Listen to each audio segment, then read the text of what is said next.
Magandang oras mga kababayan, mga kagulin boy. Merong hindi napagkaunawaan dito sina General Macapas at si alias Tutoy Patidungan. Ito kasi yung paghuli doon sa dalawang kapatid ni Patidungan sa Cambodia.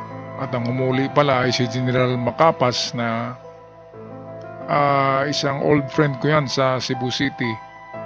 At merong medyo hindi nagkaunawaan kasi akala ni Patidungan na ikukulong lang basta-basta lamang ang mga kapatid niya. At ngayon ay nag-explain si Macapas kung bakit nagkaganon na ikinulong at kinasuhan nila ang mga kapatid ni Patidungan imbis na karagdagang testimonya ito o karagdagang witness para lalong mapatibay ang kaso against the perpetrator, itong tinatawag na busing ng mga sabungero na isang inchik.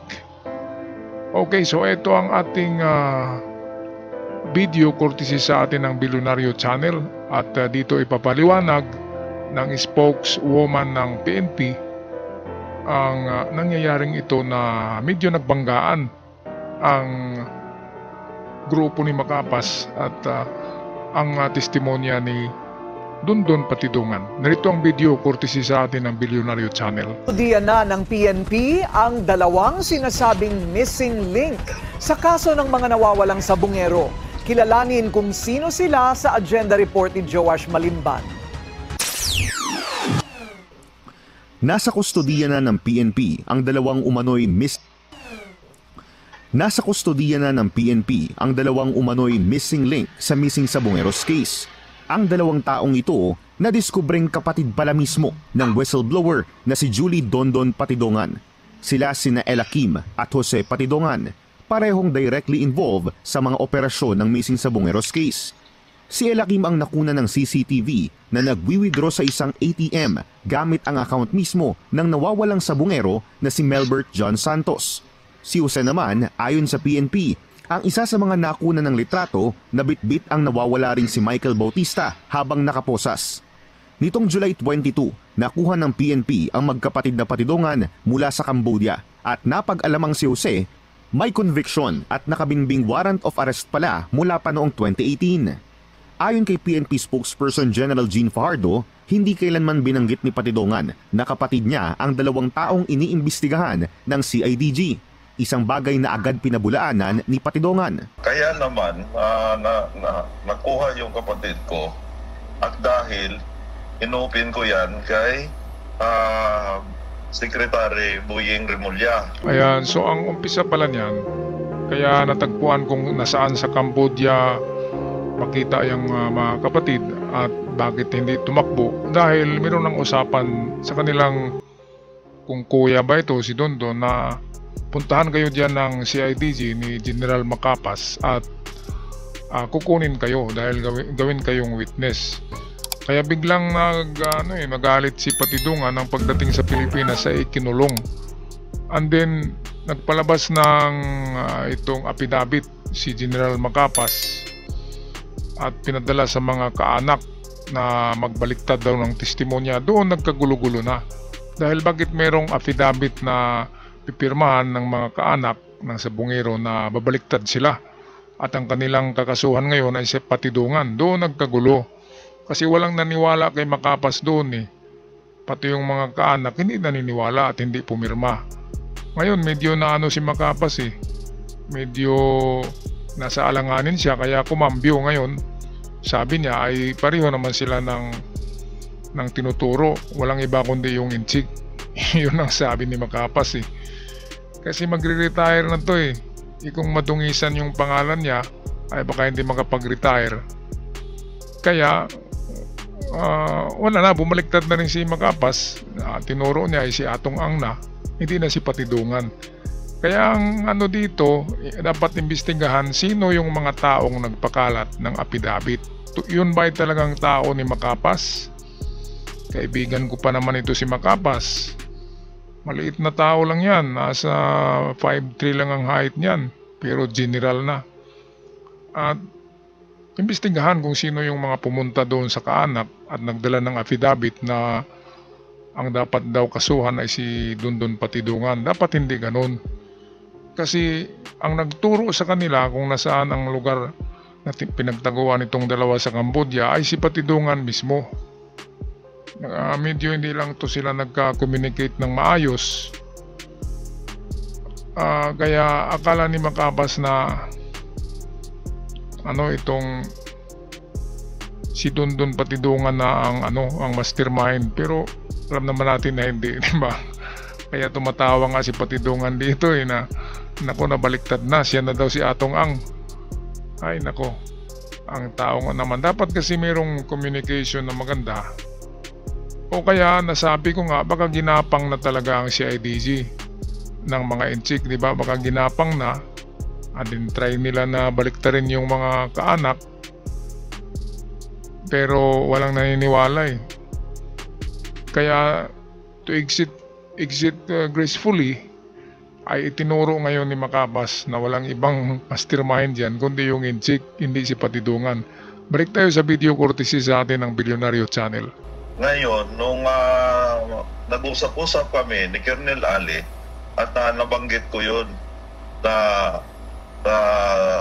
sir, mayroon ng matinding ebidensya dahil yung nag-withdraw ng ETF up brother ko. Si Elakim ang tinutukoy ni Dondon. Eksklusibong nakapanayam kahapon ng Billionaire News Channel si Police Brigadier General Romeo Macapaz, ang former CIDG Director na personal na pumuntang Cambodia para makuha ang Patidongan Brothers. Paninindigan niya, hindi sinabi sa kanya ni Patidongan ang kanyang koneksyon sa dalawang taong mayroon daw kritikal na koneksyon sa missing Sabongeros case. Karoon ng issue yan dahil nung pagdating ng Patidungan Brothers dito sa Pilipinas na kinuha namin sa labas ng bansa. Kasi unang-una, yung sa pinag-i-interview si Dondon na sinasabi niyang mga tauhan niya sa social media, sinabi niya, mga tauhan niya, yung nag-withdraw ng pera sa ATM at saka yung nakita sa CCTV na kasama yung nakahandcuff. So we conducted research and we found out na mga kapatid niya yun. Pero sagot ni Patidongan, Pangalawang meeting, kasama na yan si General Macapas. Noong time na yon, nandun kami sa DOJ, nabanggit ko rin ulit, nagulat din siya na ang akala niya hindi alam ni Suje. Ngayon, nung binanggit na naman ulit na sino ba ang kukuha, instead na kami dalawa ni Colonel Ali, Gans Ali, nagpresenta siya na siya na lang daw at kasama yung team niya. Mayroon pa nga siyang binanggit, paano yung travel order ko sir, o hindi pa napirmahan. Ang sabi ni Sir Buyeng Remulla, walang problema. Itatawag ko doon sa kapatid ko. Ani Patidongan, nasaktan siya sa naging aksyon ng CIDG matapos umanong pagplanuhang kasuhan ang kanyang mga kapatid. Dagdag pa dyan ang umano'y pagpapapirma ng affidavit sa pamilya ng missing Sabongeros na gusto siyang idiin bilang mastermind sa krimen. Paliwanag ng PNP, parte ito ng proseso para maprotektahan ang mga taong kritikal sa investigasyon. Ngayon, anong tanong, bakit kailangan kasuhan? Sinagot na po natin yon. Para later on, they can be discharged as state witness. Ano po ba yung mga requisite bago po ang isang individual na kasama po dito sa kaso na ito ay ma-consider na state witness po? Unang-una po ay there is an absolute necessity doon po sa kanilang mga testimonya. Obviously, critical po ang magiging testimony po nitong dalawa po na ito because sila po, unang-una, siya po, si Elakim Patidongan yung nag-withdraw allegedly nung ATM. Okay, so ito mga kababayan pareho pala itong tatlo. Si Dondon Patidungan ay pinalabas din niya ni Atong Ang noon para magtago doon sa Hong Kong ba yun o Indonesia. Pati pala itong dalawang kapatid niya ay pinagpatago din ni, nabanggit ko na tuloy, ni Inchik doon naman sa Cambodia. At dahil sa umuwi dito si Dondon sa Pilipinas, kaya nagkaganito na, nagkagulo-gulo na. Bakit pa naman kasi umuwi si Dondon, di ba? Ang sabi ni Dondon ay gusto niya talagang ibulgar lahat eh. Kasi gipit na rin siya sa kanyang kalagayan na parang pinaghahanap siya palagi. Kaya ito na lang yung pinakamagandang gawin para protektado siya ng PNP at ang kanyang pamilya. Kaya itong dalawa na kapatid niya ay kailangan talaga ikulong yan at sintensyahan. Kasi kapag magiging state witness yan, ay dapat hindi yung na-absoluto kaagad sila. Dapat nga dadaan sa proseso na kulong muna. Pagkatapos makulong dahil sa state witness ay pwedeng palabasin. So idinaan nila sa magandang proseso. So, hindi bali makulong ang mga yan dahil makalabas din yan. Dahil sila yung mga state witness. Okay, so okay na. Bati na kayo dyan. Makapas at Dondon Patidungan, magkamustahan na kayo dyan dahil hindi kayo nagkaunawaan eh.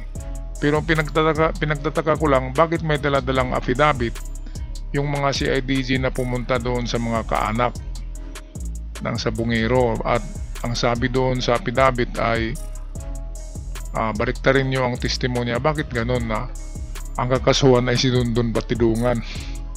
Doon ako naguguluhan at doon ko nasabi na ginapang na. Kung ganun, di ba na babaliktarin? Dapat hindi ganun. Dapat walang dalang affidavit na pabaliktarin yung mga kaanak. Okay, so ito yung ini-interview na isang kaanak ng sabungero, atin pakinggan. Nausap ng Billionaire News Channel ang isa sa mga pamilyang tinawagan umano ng CIDG na nagsasabing kakasuhan si Patidongan. Ani Ryan Bautista, walang kahit anong paliwanag siyang natanggap kung bakit dapat kasuhan ng kanilang testigo. Basta ini-insist nila sa akin, isa raw po si Dondon Patidongan sa kakasuhan. So siyempre, mag-iisip ako, bakit naman kakasuhan yun? Anong cause? Samantalang po pagdating sa case namin, wala naman po kinalaman si Dondon Patidongan sa dapat kasuhan. Kaya doon po ako nag-trigger. Police Major Mang Osan po ang nagsabi sa akin at ang sabi niya sa akin ay utos lang na nakakataas. Iisa ang tinutumbok nilang mastermind sa missing Sabungeros case, si Charlie Atong-ang. Kahit kailan ma'am, hindi nila ako mabayaran kahit ipusta ko yung kaluluwa sa kanila. Mariing itinanggi ni dating CIDG Chief Police Brigadier General Romeo Macapas ang mga akusasyon laban sa kanya. Ayon kasi kay missing Sabungero whistleblower Julie Dondon Patidongan, pinapipirma ni Macapas ng bagong affidavit ang pamilya ng mga biktima para baliktarin umano ang kwento. Ayan, dito na nagkasamaan ng loob si Macapas at Patidongan. Bakit naman kasi mayroong affidavit na babaliktarin? Alam naman ni Macapas na tauhan ng whistleblower yan, state witness yang si Patidongan. Hindi na yan makakasuhan kasi meron ng immunity yan sa kaso dahil state witness na. Hindi na nga yan makulong eh. Kasi state witness na. Tapos nagpapadala pa si Macapas ng affidavit na magsasabi na kakasuhan si Patidongan ng mga kaanak at bumaliktad sila at ituro na mastermind si Patidongan. Doon na natin masabi na merong na nag-utos sa mga tauhan ni Macapas. In fairness to my friend Macapas regards kay Macapas dyan, Dennis Puentes at Neil Abisado. Ako yung kasama nyo palagi sa boarding house sa Talamban na best friend ni General Abisado. Ako yun bro. Kaya in fairness sa pangalan mo baka yung mga tauhan mo ang gumawa-gawa lang ng kwento na bumaliktad kayo. Baka yung mga tauhan nyo ang ginapang ng inchik at hindi ikaw. Diba, hindi naman ako naniniwala na tatanggap ka kasi noon pa man, nung nasa college tayo ay straight naman ang mga nyo, diba? Kaya nga nagiging general kayo pareho ni Abisado eh. Kaya tingin ko doon sa mga tauhan mo, baka merong tumawag doon na sige, gawa kayo ng sariling affidavit nyo, tapos sabihin nyo na si Patidongan ang ituro nyo na mastermind sa Isabong. Paano mangyari yun eh? Sabi nga ni Patidongan, ako na pala si Mr. Atong. Ako na pala yung may-ari ng ano ba yung Lucky 8 ba yun? Ng mga kumpanya ni Inchik. Kaya hindi ka panipaniwala. Ako ay naguluhan din, hindi din ako naniwala na si Macapas ang nag-utos sa mga tauhan na yun na magdala ng apidabit.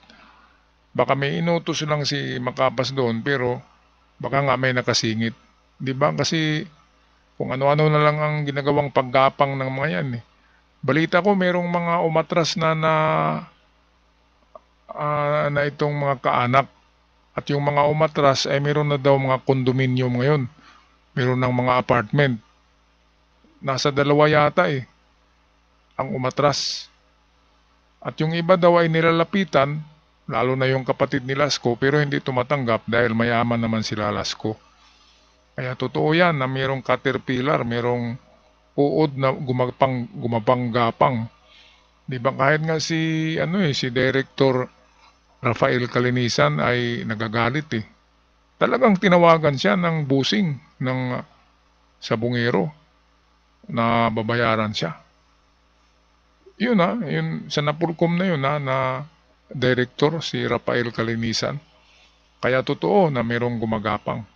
Alright, balik tayo sa balita courtesy ng Bilyonaryo Channel. Ang ituturo raw na mastermind mismong si Patidongan. Sa On Point ng Bilyonaryo News Channel, sinabi ni Macapas na 2 beses lang niya nakausap ang mga pamilya. Nung una, nung pinangako ko sa kanila na yung missing na 2 tao na nakikita sa CCTV ay kukunin ko from the outside country. Pangalawa, tinawag ko sila lasandi lang just to clarify matters dahil ang sinabi sa akin ng mga investigador ay hindi isasama sa kaso yung Patidongan Brothers, which we believe na part ng proses yun na dapat isama sila bago sila magiging state witness. So, wala akong kinausap na pamilya or sino man, napapirmahin sila ng affidavit kung ano-ano man. Ayan, so tama yung sinabi ko. Hindi galing kay Macapas yung utos na yun na magdala kayo ng affidavit. Palagay ko ay nakasingit talaga yung mga uod, yung mga gumagapang at nilapitan yung mga tauhan ni Macapas. Dapat imbestigahan ni Macapas kung sino ang nagdala ng affidavit doon. Napipirma at si Patidongan ang kakasuhan. Napaka naman na yun. Si Patidongan nga ang idol ng mga kaanak Tapos baliktarin nila. Pero kapag malaki talaga ang ibibigay, ay baka mabulag yung mga kaanak, di ba? Kasi bigyan ba naman kayo ng kondominium, ayaw nyo ba? Mga kaanak, di ba? Pero kapag yung iba talaga ay hindi nasisilaw dyan, ay patuloy. Pero meron ng 2 daw na umatras. At meron na daw kondominium ngayon. Ewan ko lang kung totoo yan Alright, balik tayo sa balita courtesy ng Bilyonaryo Channel. Siguro mayroong hindi lang na ipaliwanag sa kanila ng husto na prosecution yung mag-ask sa court na i-discharge ito as suspects and gagawin silang state witness. Ganun ang proseso ng batas natin po. Ayon kay Macapas, may 2 taong nakunan sa CCTV na nagwi-withdraw gamit ang ATM ng isang nawawalang sabungero. Sabi raw ni Patidongan, tauhan niya ang mga ito. Pero sa investigasyon, lumalabas na sila'y kanyang mga kapatid. Itong kaso na to ay inimbestigahan na before ng group of CIDG personnel. So when I assumed as the director, pinareview ko po yun. And isa doon sa interview ni Colonel Silvio na nakikita namin, sinasabi niya na kung makuha lang niya itong 2 na nakita natin sa CCTV, kung saan yung isa ay nagwi-withdraw sa pera ng ATM ng isa sa mga missing na sabungero at yung isa ay nakahankap, masosolve na niya ang kaso. So, from that information, we followed it up hanggang na-interview sa interview ni Dondon na mga tauhan niya yun at walang kinalaman. So, pinurso namin yung investigation, ma'am. We found out na itong 2 ito ay wala sa Pilipinas. We were able to get their identities. Sa Cambodia natagpuan ang 2 ayon kay Macapas at napauwi sa Pilipinas noong July 22. Yung isa ay si Jose Patidongan, na kapatid niya, at yung isang Ilakim Patidongan, na kung saan nung nakuha namin siya, ang hawak niyang passport ay Robert by loan. So nung dinala namin sila sa Pilipinas, itong si Jose Patidongan, meron na po siyang warrant. Unfortunately, or fortunately enough, na yun palang warrant na yun ay may conviction na. So wala kaming magawa kundi sundin yung order ng court. Hinala ni Macapas na galit sa kanya si Patidongan dahil dito. Hindi ko maintindihan yung sinasabi niya, ma'am. Hindi ko maintindihan kung saan siya galing ng informasyon na yan. In fact, yung mga kapatid niya, kinuha ko sa Cambodia. I'm sorry, hindi makalabas yan, ma'am, kung hindi namin na-rescue. Tapos ganun ang gagawin niya sa amin. Na sumama ang loob niya kasi ayaw niyang ma-filean yung kaso. Hindi kasi niya sinasabi na yung mga kapatid niya ay may warrant, yung una-una. At yung pangalawa, hindi pangalan niya, passport niya, hindi pangalan niya. Anong gagawin namin? Ispailan ng kaso. So hindi nga nagkasundo tong dalawa. Wala sigurong komunikasyon na maganda.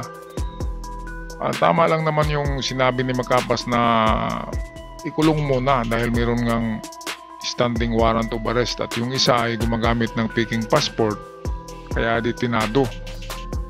Kaya sundin lang talaga ang batas. Total, kapag maging state witness ka, kahit isa ka sa mga kriminal, ay mababawasan yung sentensya mo kapag magiging state witness. Pero hindi ka naman talaga absuelto dyan. Pero paliitin yung sentensya mo. Instead na 15 years, gawin na lang yan na 1 year. Ganyan yan kapag state witness. Kaya kahit kriminal pa ay pwedeng maging state witness. Kahit kasama sa sindikato, pwede yan. Basta tidaan lang sa magandang at tamang proseso. Alright, anong masasabi nyo dito mga kababayan, mga ka-Golden Boy, na tatlo na pala sila eh. The Patidongan brothers ang magpataob ngayon sa Inchik. Sa Inchik na yon, Inchik 2, na napaka-brutal, di ba? At well, hindi talaga natin malalaman ang mga susunod na kabanata kasi paikot-ikot eh.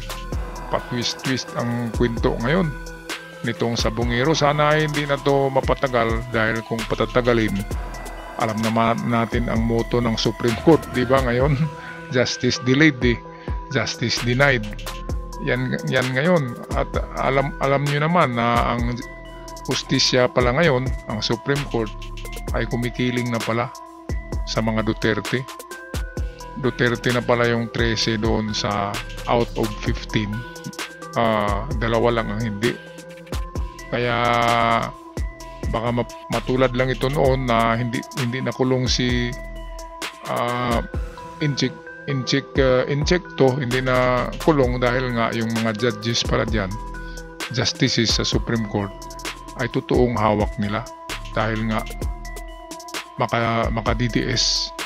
Alright, so ako'y magpaalam na. Maraming salamat sa mga bago pa lamang nakabisita. Huwag kalimutan mag-subscribe. Yan ay malaking tulong para sa aming mga content creator. Hanggang sa muli, paalam.